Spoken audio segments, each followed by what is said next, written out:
See, there is a confusion in the country as to what is India and what is not India.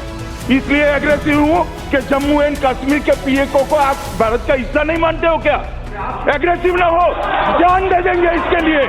क्या बात कर रहे हो आप? पाक ऑक्युपाइड जम्मू कश्मीर यह भारत का हिस्सा था, है और रहेगा।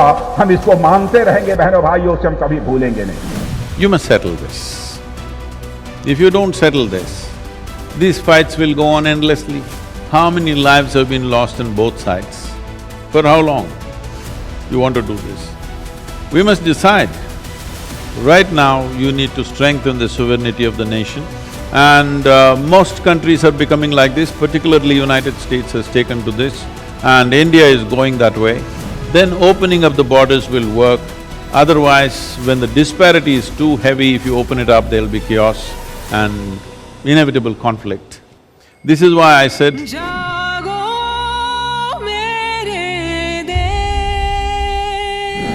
see, democracy leaves people with a certain amount of privileges without any particular mechanism to insist on a responsible behavior from everybody.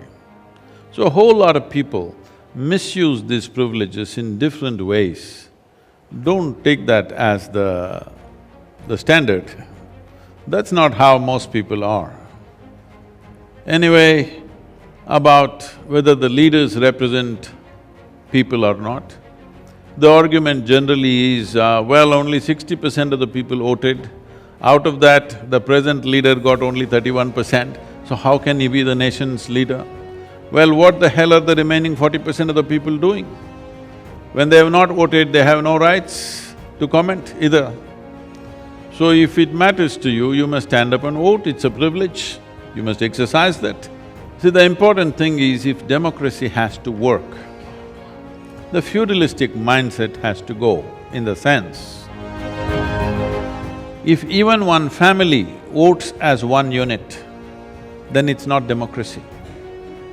This is the idea of secret ballot, that everybody should think for themselves and vote. If you vote as a family, if you vote as a caste, if you vote as a religion, even if you vote as a party, I'm saying something which is going to be… I'm going to be unpopular with all the political parties in the country. I'm saying this political party membership should be taken away.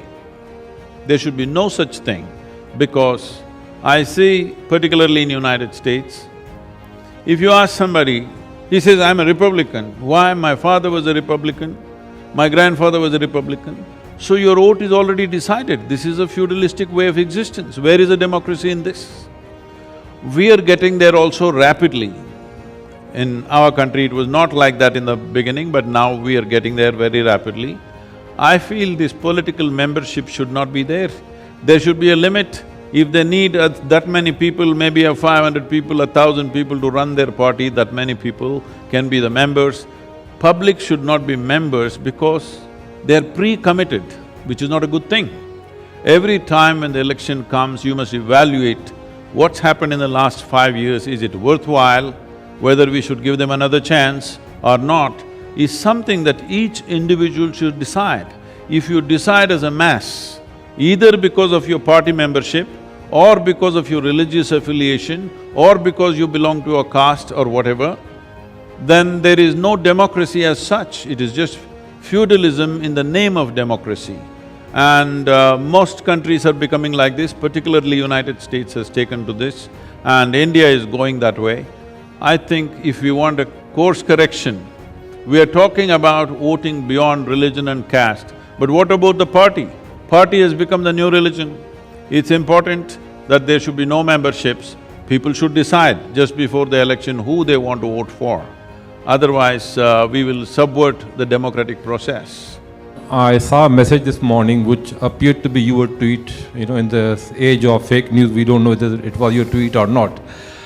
It said that you suggested the scrapping of Article 370. If that's really your belief, can you please explain us further how will this help in diffusing the situation? Thank you. See, there is a confusion in the country as to what is India and what is not India. You must settle this. If you don't settle this, these fights will go on endlessly. How many lives have been lost on both sides? For how long you want to do this? We must decide. You must have the courage to decide. Otherwise, if you do not integrate the nation, this problem will go on.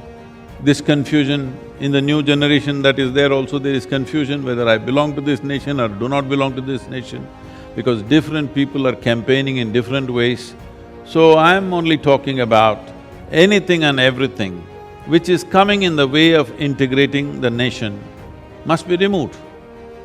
And in my opinion, Article 370 is one of those things which is leaving populations confused, not knowing where they belong. It's always a pleasure hearing you, Sadhguruji. Today you have the Facebook lands, the Twitter lands, the Instagram lands, which do not respect national boundaries at all. So when we talk about sovereignty, are we obsessing about a 19th century concept which has become completely passé? Definitely, but we need to understand, nearly a third of our population is not even in 19th century, they are in 18th or 17th century. So when they're in that place, we talking about 21st century as if everybody has gotten there is not fair.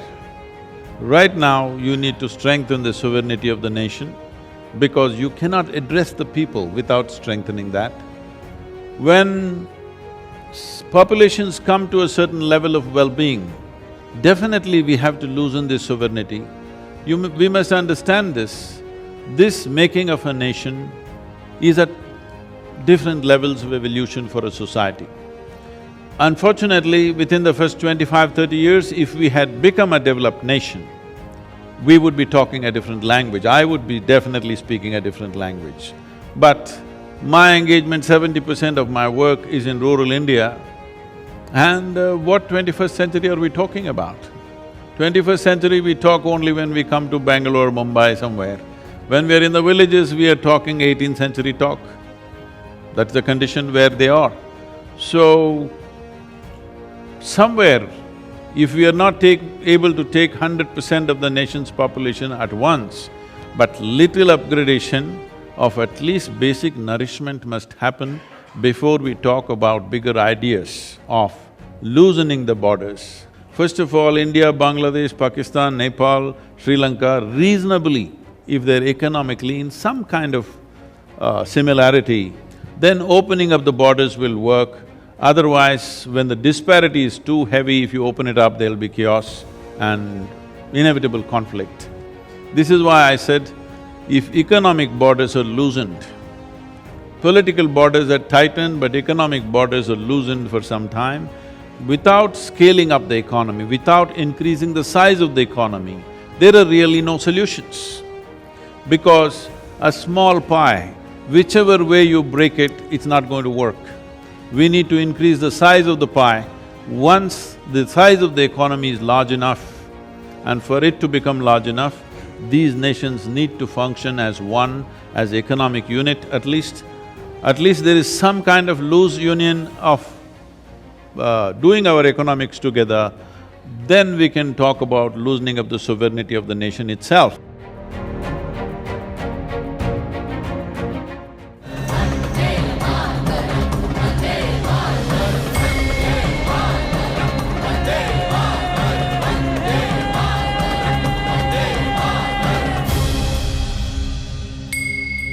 जागो